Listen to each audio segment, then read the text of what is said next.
Episode 8 Whispers Beneath the Baobab.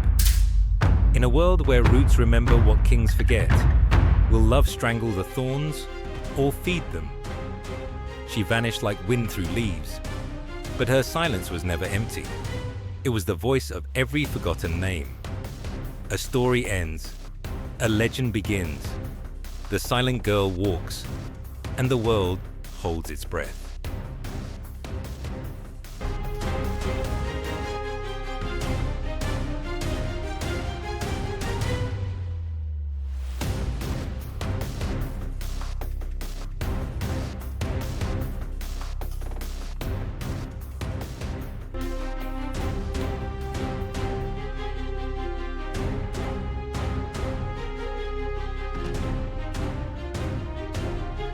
"10 copper coins.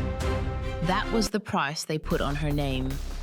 She was born Amana, crowned by the stars of Voruba. She became Nyasha, the ghost in silk, the girl who burned kingdoms with whispers. She walked through fire, betrayal, and blood, and when the final dagger trembled in her hand, she dropped it. Let him rot." The night Nyasha vanished, the wind carried the scent of jasmine through Kindara's empty streets.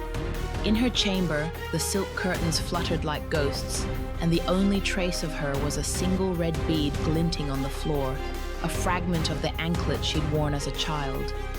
The palace searched for days, servants whispered, guards scoured the roads, but Nyasha, the girl who had slipped through the cracks of history once before, dissolved into the shadows like smoke. Elion found her letter at dawn. The wax seal bore no crest, only the imprint of a lion's paw, the symbol of Voruba. His hands trembled as he read. "To the boy who offered me a wild rose, you asked me once if peace is possible. I did not answer, but I will now. Yes, but not with fire, not with blades. Plant the baobab's seeds where the earth still remembers blood. Let them grow where we could not." He rode that same hour, leaving his title, his silks, even his sword. He took only the bead, strung on a leather cord around his neck, and a sketchbook filled with butterflies and constellations, the fragile, beautiful things she'd taught him to see. Years later, in the village of Ishaka, where the river meets the northern hills, they tell stories of a woman with eyes like smoldering coals. She arrives in the dry season, they say, her hair braided with feathers and bones, her hands skilled in mending wounds and brewing tinctures from firethorn leaves. She speaks little, but when she does, her voice carries the cadence of a forgotten kingdom. The children call her Nyali, the one who walks with ghosts. One evening, as the sun bled into the horizon, Nyali knelt by a grave at the edge of the baobab grove. The marker was simple, a slab of volcanic stone etched with a lioness. She placed a wreath of golden marigolds, her mother's favorite, and hummed a lullaby Queen Selani had sung to her long ago. The notes quivered in the twilight, a fragile bridge between past and present. "You still visit her," a voice said. She turned. Elion stood at the tree line, his face weathered by sun and time, his princely softness hardened into resolve. A scar cut across his brow, a gift from Ronza's final rebellion. "You found me," she said, not a question. "I followed the stories, the healer with Voruban hands, the woman who leaves no footprints." He stepped closer, the bead at his throat catching the last light. "You told me to plant seeds. I did. The grove near the palace is thriving. Children play there now. They call it Amana's garden."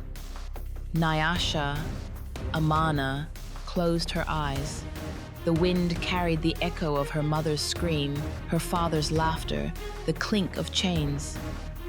"Why are you here, Elion?" "To ask you to come back. The kingdoms are healing. Voruba's temples rise again. The council has your seat. No." She stood, brushing dirt from her knees. The girl who sat in councils died in chains. Let Nyasha rest, then let Amana live. His voice broke. You don't have to hide anymore. I don't have to hide anymore. We are not children trading roses and promises, she interrupted, sharper than she intended. The world is mended, but it is not innocent. I see their faces still, the ones I burned, the ones you could not save. He reached for her hand. She let him take it, his calloused fingers warm against her scars. Then let me bear it with you. Let me atone. For a heartbeat, she wavered. The girl she'd been ached to say yes, to fall into the fantasy of sunlit gardens and shared tomorrows. But the woman she'd become knew better. You have a kingdom to lead, she said gently, pulling away.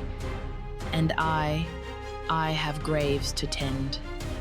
The last meeting, they found her body at the foot of the great baobab, decades later.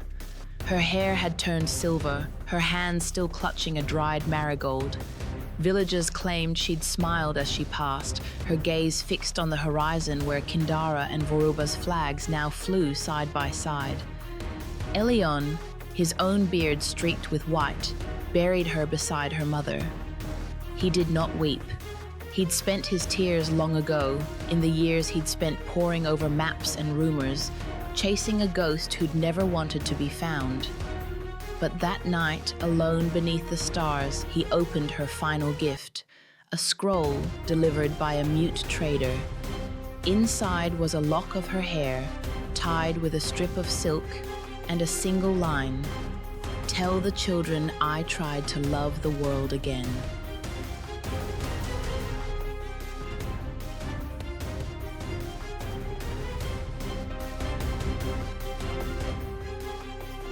Generations later, when the baobab's branches stretch wide enough to shelter entire villages, they speak of the silent princess and the poet prince.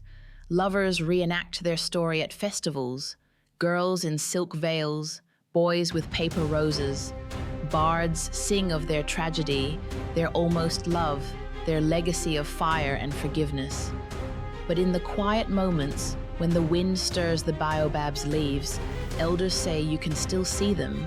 A man with a sketchbook, forever young, tracing constellations onto a child's palm. A woman in shadows, her laughter like distant thunder, placing petals on forgotten graves.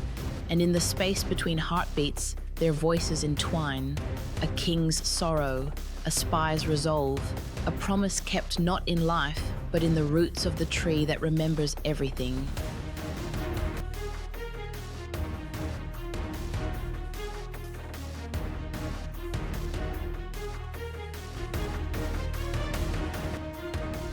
They called her a servant, a shadow, a girl no one saw. But in silence, she wrote the future. And when the wind moves through the baobabs, it still whispers her name. Beware the silent girl, they say, beware the fire in her eyes. For silence grows teeth and legends never die, and it still speaks beneath the baobab. Nyasha never wore a crown, she ruled no palace, she signed no treaties. Yet kingdoms rose and fell by her silence, by her mercy, by her choice. Thank you for joining us on this journey. The baobab still stands, and the story is not over. Subscribe for tales yet untold. Thanks for watching.